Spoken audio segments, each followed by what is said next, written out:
Tu peux être fauché et finir un jour par être blindé, mais tu peux pas te comporter comme une p*** et avoir l'espoir qu'un jour tu te fasses marier. L'argent, ça vient, ça part. Donc quand t'es un homme, ton rôle, ton but, bien entendu, si tu veux bâtir un foyer, si tu veux avoir une famille qui vit dans un environnement sain, si tu veux pouvoir te développer en toute tranquillité et en toute zénitude, c'est le fait de faire de l'argent. Les gens font l'amalgame, c'est pas l'argent qui fait l'homme, c'est l'homme qui fait l'argent et ensuite l'argent te permet de devenir un meilleur homme parce que c'est un amplificateur. Quand t'es une femme, on te demande pas de faire de l'argent. Bien sûr, c'est bien si t'es une femme qui est indépendante et qui est capable de faire son bif par elle-même. Mais la valeur d'une femme, c'est pas dans sa faculté à protéger un foyer. C'est pas dans sa faculté à apporter du pain sur la table dans un foyer. La valeur d'une femme, elle se mesure au nombre d'hommes qu'elle a eu durant sa vie. Elle se mesure à sa faculté de se préserver. Parce qu'une femme qui s'est comportée comme si c'était un de buffet à volonté, très bien, elle fait ce qu'elle veut, chacun fait ce qu'il veut, on vit encore dans un monde qui est très libre et je suis content pour ça. Mais par contre, et là je sais que je parle au nom de toutes les femmes, vous ne pourrez pas vous plaindre si vous vous comportez de cette manière quand ce sera le moment de se marier, quand vous aurez l'âge d'avoir des enfants, parce qu'effectivement actuellement on reporte l'âge d'avoir des enfants. Mais si vous avez kiffé votre vie et que vous êtes passé par toutes les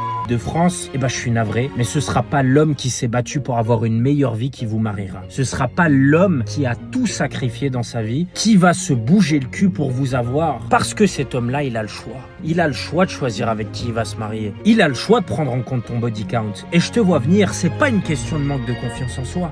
Non, c'est juste une question de choix. Moi, si j'ai le choix entre une voiture qui est non kilométrée et une voiture qui est passée par 150 000 dodanes, qui est cabossée et qui a 200 000 km au compteur, je vais prendre la voiture qui est non kilométrée. Et c'est logique, et c'est humain, et c'est complètement rationnel. Parce qu'on sait très bien que cette voiture-là, elle est passée par moins d'épreuves. Elle a beaucoup moins de cicatrices. Elle est passée par moins de dramas. Elle s'est moins faite tromper. On lui a moins menti. Donc le conseil que je peux donner à toutes les femmes, préservez-vous. Et je peux vous garantir que cet investissement, il fonctionnera sur le long terme. Bisous. Clique sur le lien dans ma bio et change ta putain de vie.